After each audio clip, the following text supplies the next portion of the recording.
सर्वरक्षक परमपिता परमात्मा को याद करते हुए, परम पूज्य श्रद्धेय गुरुदेव परम श्रद्धेय आचार्य श्री जी की सूक्ष्म उपस्थिति को नमन करते हुए, हम सबका मार्गदर्शन और विशेष रूप से इस व्यक्ति निर्माण से विश्व निर्माण की इस ऐतिहासिक यात्रा में हमारा विशेष रूप से मार्गदर्शन कर रहे पूज्य माता श्री को प्रणाम करते हुए, यहाँ पर उपस्थित हमारे आदरणीय साध्वी बहनें जो विशेष रूप से हमें इन सेवाओं में हमारा सहयोग कर रही हैं, और आप सभी योगी याजिक साधक भाई बहनों को मैं प्रणाम करता हूँ।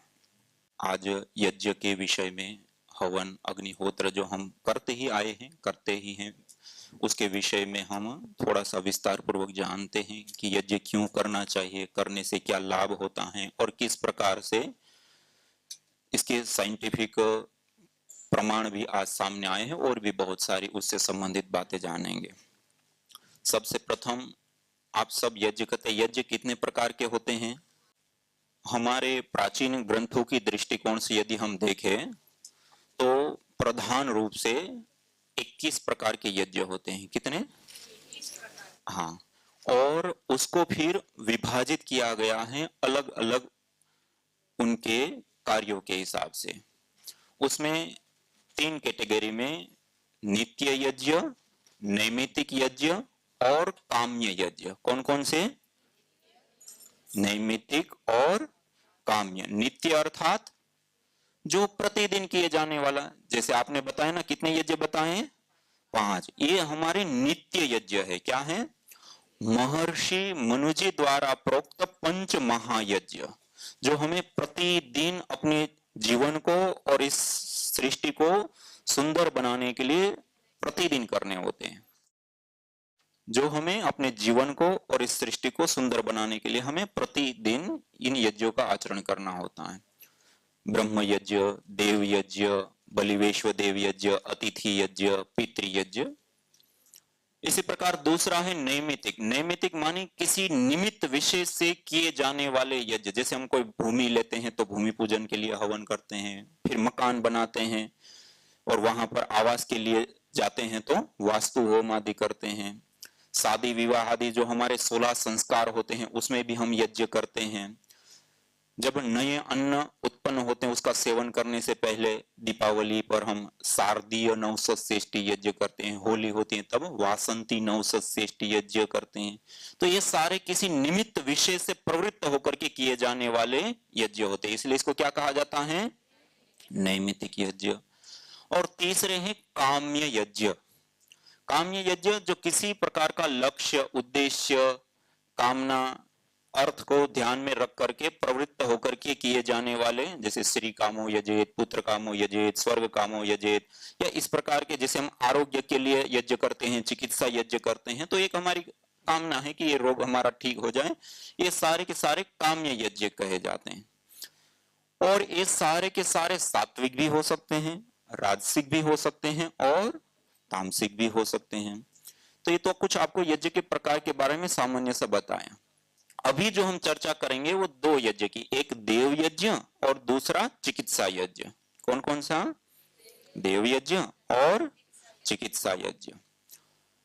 देव यज्ञ विशेष रूप से देवताओं के लिए किया जाता है। किसके लिए?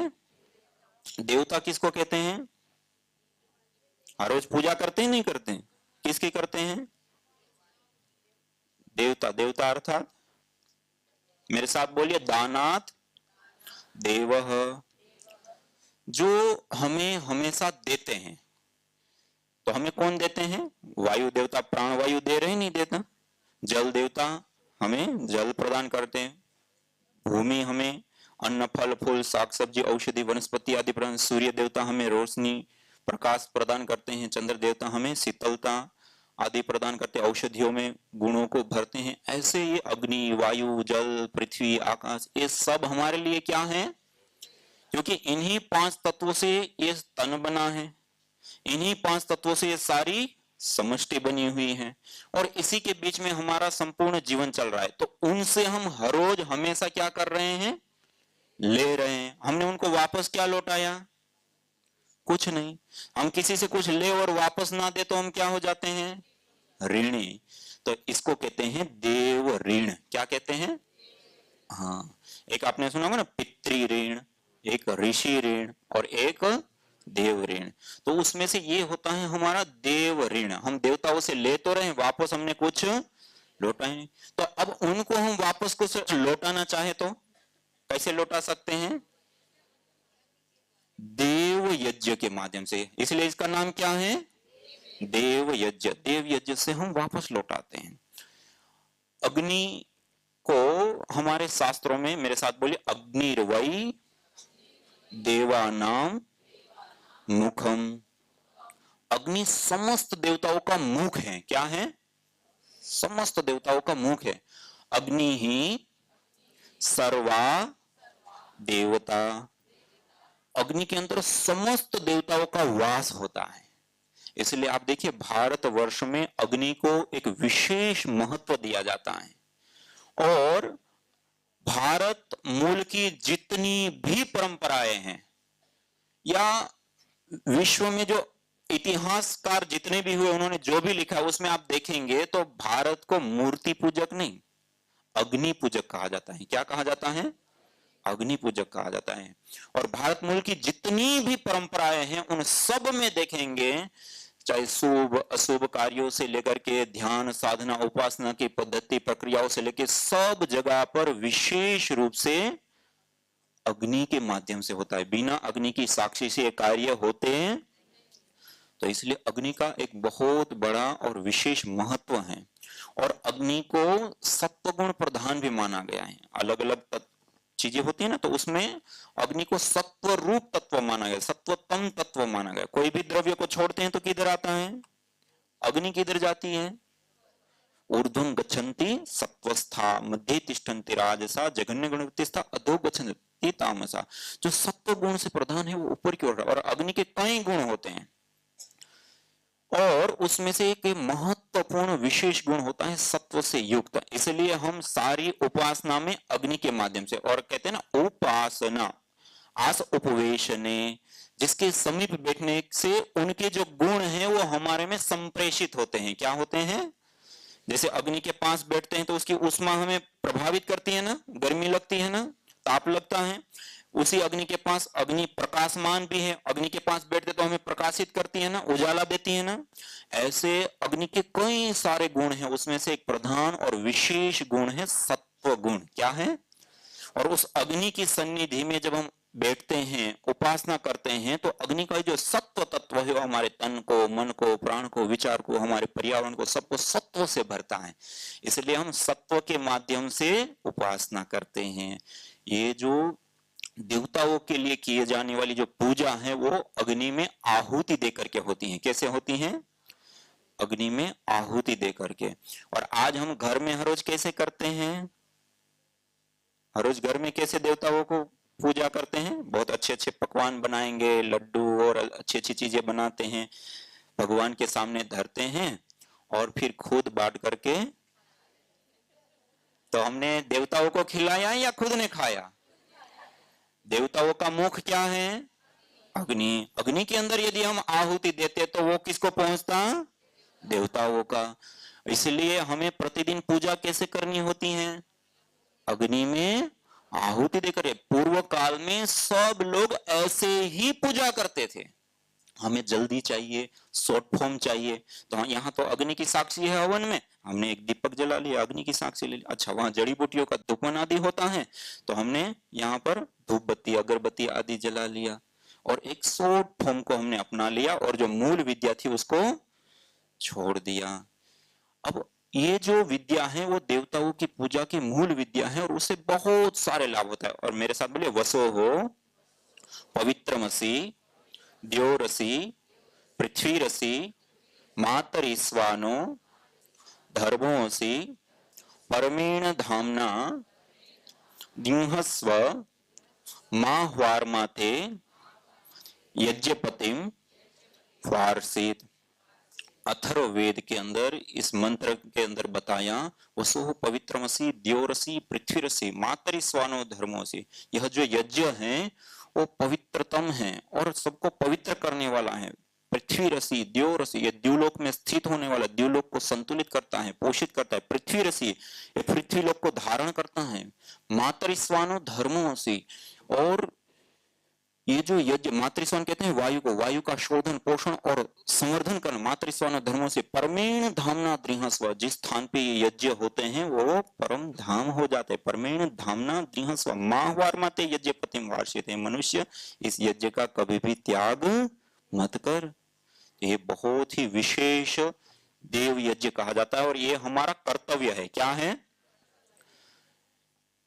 प्रतिदिन हमारे प्राचीन ग्रंथों में, शास्त्र में, यद अग्निहोत्रम जरामर्य सत्रम जरया हुआ मुच्यते मृत्यु नावा, इसको जरामर्य सत्र का, या तो जरावस्था मानी इतनी हमारी वृद्धावस्था आ गई तब हम अपना पानी अपना खाना भी हम नहीं कर पा रहे, दूसरों के सहयोग से हो रहा है, या तो तब छोड़ने योग्य है मृत्यु नावा, या तो जब हमारी मृत्यु हो जाए उसके बिना छोड़ना। अपत्नी को भी अग्निहोत्र आचरित, पति के बिना पत्नी और पत्नी के बिना पति भी कभी भी अग्निहोत्र को नहीं त्यागना चाहिए, नहीं छोड़ना चाहिए। और ऐसे नियम पूर्वक जब अग्निहोत्र करते हैं तो क्या होता है? तो कहे अग्निहोत्रे अश्वमेघस्याप्ति। आपने अश्वमेघ याग सुना होगा ना, प्रभु श्री राम जी ने किया था और युधिष्ठिर जी ने किया था। वो यज्ञ करने के लिए कितनी बड़ी योग्यता चाहिए, जिनके पीढ़ियों पीढ़ियों से किसी ने कोई गलत काम ना किया हो, विशेष यज्ञ याग आदि करते आए हुए हो, अनेक प्रकार के परोपकार के काम किए हो, वर्तमान में अथाह धन संपत्ति का साम्राज्य हो और अनेकों अनेक राजा उनके अधीन हो, और इतना ही नहीं उनका चरित्र ऐसा हो कि ऋषि लोग भी जिसको प्रणाम करते हो, ऐसा व्यक्तित्व होते तब उसकी योग्यता होती है। और उसके बाद वो यज्ञ को करने पर जिस फल की प्राप्ति होती है, अग्निहोत्रे अश्वमेघस्याप्ति, ये अग्निहोत्र को ऐसे नियम पूर्वक करते हैं तो इतना बड़ा फल प्राप्त होता है। इसलिए हमें प्रतिदिन अग्निहोत्र करना चाहिए। मेरे साथ बोलिए, यथेह क्षुधिता बाला मातरम पर्युपासते एवं सर्वाणि भूतानि अग्निहोत्रम आचरेत। जैसे छोटा बालक होता है, वो भूख रूपी दुख से पीड़ित होता है तो क्या करता है? माँ की शरण में जाता है, माँ के पास जाता है और रुदन आदि से अपने भूख की अभिव्यक्ति करता है। और माँ की शरण पे जाने पर उस भूख रूपी दुख की निवृत्ति निश्चित रूप से होती है। एवं सर्वाणि भूतानि अग्निहोत्रम उपासते।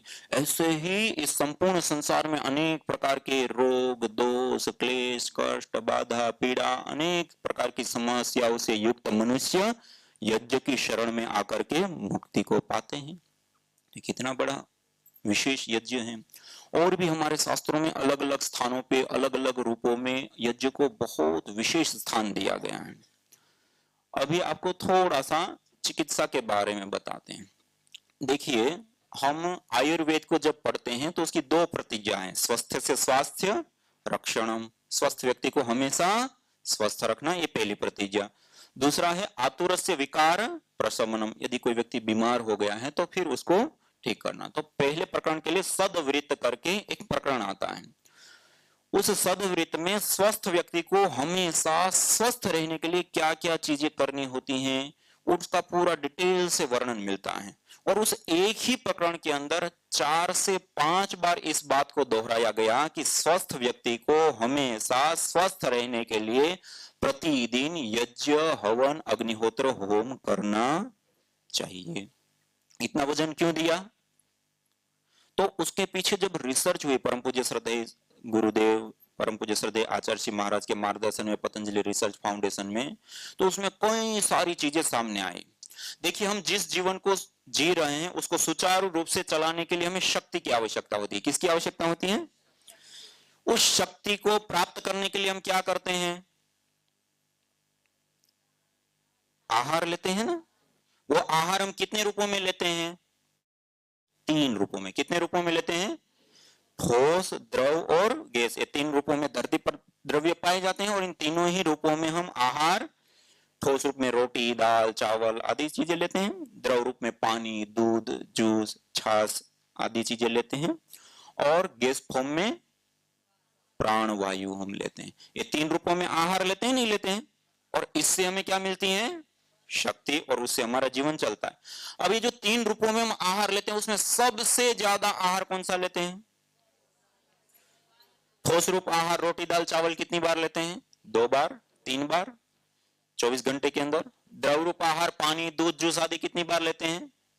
5 बार, 10 बार, 15 बार। गर्मी है तो थोड़ा ज्यादा, ठंडी है तो थोड़ा कम। और उसी 24 घंटे के अंदर वायु रूप आहार कितनी बार लेते हैं? 2400 घंटे, एनी टाइम। आज तक हमने कभी गिना ही, करीब करीब हम 11,000 लीटर से ज्यादा वायु 24 घंटे में प्रयोग कर जाते हैं। ये सबसे ज्यादा हमारे द्वारा प्रयोग की जाने वाली वायु होती है, सबसे ज्यादा हमारा आहार होता है। अब दूसरा देखिए, इंपॉर्टेंट, सबसे ज्यादा तो आहार कौन सा हो गया? वायु रूप आहार। अब इंपॉर्टेंट आहार देखिए, महत्वपूर्ण आहार देखिए। हम ठोस रूप आहार रोटी दाल चावल आदि लेना छोड़ दे, तब भी हम 2-3 महीना जीवित रह सकते हैं। द्रव रूप आहार पानी दूध जूस आदि लेना छोड़ दे, तब भी हम 2-3 सप्ताह जीवित रह सकते हैं। लेकिन गैस रूप आहार वायु लेना छोड़ दे तो कितनी देर रह पाएंगे? 1 से 2 मिनट भी मुश्किल हो जाता है, और वो भी तब पहले भर ले तब, उसको भी छोड़ दे तो। कहने का अभिप्राय है, सबसे ज्यादा के साथ साथ सबसे इंपॉर्टेंट, जिसके बिना 1 से 2 मिनट भी हमारा जीवन संभव नहीं है, ऐसा हमारा कोई आहार है तो वो क्या है? वायु। और उस वायु के लिए सुबह से शाम तक की हमारी दिनचर्या में हम उसके लिए क्या करते हैं? कुछ नहीं करते। उल्टा हम वाहन आदि चलाते हैं, पेट्रोल डीजल कोयला गैस आदि का प्रयोग करके उसको और प्रदूषित कर देते हैं। और जब हम देव यज्ञ करते हैं, हवन करते हैं, उसके अंदर गाय का घी जड़ी बूटियां औषधियां आदि की जो आहुति देते हैं, तो उससे उत्पन्न जो ऊर्जा है, उससे उत्पन्न जो वायु है, जिसके अंदर एथिलीन ऑक्साइड प्रोपेलिन ऑक्साइड से लेकर के अलग अलग प्रकार के गैसेज, अलग अलग प्रकार के विशेष तत्व वायु के अंदर मिल जाते हैं, और उस वायु को शुद्ध करने का काम, उस वायु को पोषित करने का काम, उस वायु को जीवनीय शक्ति से युक्त और सुगंधित करने का काम यज्ञ करता है। जैसे हमारा प्राण क्या है? वायु। ऐसे ही वायु का प्राण क्या है? यज्ञ है। बहुत विशेष रूप से वो वायु को प्राणान्वित करता है, शुद्ध करता है, सुगंधित करता है, पोषित करता है, उसका शोधन करता है। इसलिए आयुर्वेद के सदव्रत में प्रतिदिन यज्ञ करने के लिए कहा। क्या करने के लिए कहा? स्वस्थ रहने के लिए। और हमारा सबसे ज्यादा इंपॉर्टेंट आहार क्या है? वायु। अब देखिए, गाय का मुख्य हम हवन करते तो गाय के घी का प्रयोग करते हैं ना। गाय के घी के अंदर सेचुरेटिव फैटी एसिड होता है, उसका जब दहन होता है तो कीटोन्स बनते हैं, और कीटोन्स के ब्रेक होने पर कार्बन की अपेक्षा 6 गुना ज्यादा ऑक्सीजन हमें मिलती है। उसके साथ साथ जैसे मैंने आपको बताया, एथिलीन ऑक्साइड प्रोपेलिन ऑक्साइड आदि ये ऐसी गैसें होती हैं जो अभिक्रिया के माध्यम से वायु के अंदर जो अवांछित गैसें हैं उसका शोधन करने का काम भी करती हैं। उसके साथ साथ कई सारी जो औषधियां हम आहूत करते हैं, उसके अंदर जो अलग अलग प्रकार के मेडिसिनल कंपोनेंट्स होते हैं, वो विशेष रूप से उस वायु के अंदर मेडिसिनल कंपोनेंट्स को ऐड कर देता है, और जिसके कारण बैक्टीरिया वायरस आदि चीजें हैं उससे भी बचाव होता है। और वो मेडिसिनल कंपोनेंट्स को जब हम इनहेल करते हैं तो हमें स्वास्थ्य लाभ भी प्रदान करता है। तो ऐसे कई सारे लाभ एक साथ हो जाए, और वो कई गुना बढ़ जाता है। जैसे हमने 1 ग्राम घी जलाया, कितना? 1 ग्राम तो बहुत थोड़ा होता है। 1 ग्राम घी को जब हम जलाते हैं तो उसकी डेंसिटी जब बढ़ती है, पहले द्रव रूप में था, अब दहन होता है तो गैस फॉर्म में कन्वर्ट हो जाता है। किस फॉर्म में? जब वो गैस फॉर्म में कन्वर्ट होता है तो 1864 गुना बढ़ जाता है, मानी 1 लीटर 864 ml गैस हमें प्राप्त होती है। और उस गैस को जब हम खुले वातावरण के अंदर छोड़ते हैं तो एक अभिक्रिया चलती है। क्या चलती है? आपने फोटोसिंथेसिस प्रक्रिया सुनी है ना? क्या होता है? क्लोरोफिल के ऊपर जब सूर्य की किरणें पड़ती हैं तो वायु के अंदर CO2 तो कार्बन डाइऑक्साइड का बॉन्ड टूटता है, इनको क्या चाहिए, कार्बन चाहिए, तो कार्बन को अवशोषित कर लेता है और ऑक्सीजन क्या हो जाती है, सामान्य रूप से हम क्या बोलते हैं, पेड़ पौधे क्या देते हैं, वास्तव में कोई जनरेट नहीं कर रहे हैं, वो पहले से ही वायु में मौजूद है, उसके साथ कार्बन भी है, तो कार्बन को उनको आहार के रूप में चाहिए, कार्बन ले लेते तो ऑक्सीजन क्या हो जाता है, अलग हो जाता है, रिलीज हो जाता है, इसको कहते हैं फोटोसिंथेसिस प्रक्रिया। ऐसे ही ये दूसरी प्रोसेस होती है, इसको कहते हैं फोटोकेमिकल प्रोसेस।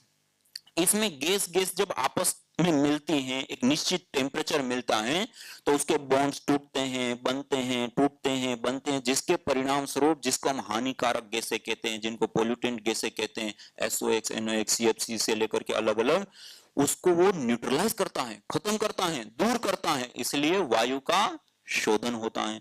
और वो इतनी बड़ी मात्रा में होता है, जैसे आपने रूम स्प्रे हम प्रयोग करते हैं, 300-400 ml का होता है, छोटा सा कमरा होता है, लगभग साल भर चलता है। मानी एक बार कमरा सुगंधित करने के लिए 1 ग्राम की मात्रा में उस गैस को हम रिलीज करते हैं, तो पूरे कमरे को क्या कर देता है, सुगंधित। वो केवल एक एडिशनल पार्टिकल्स होते हैं,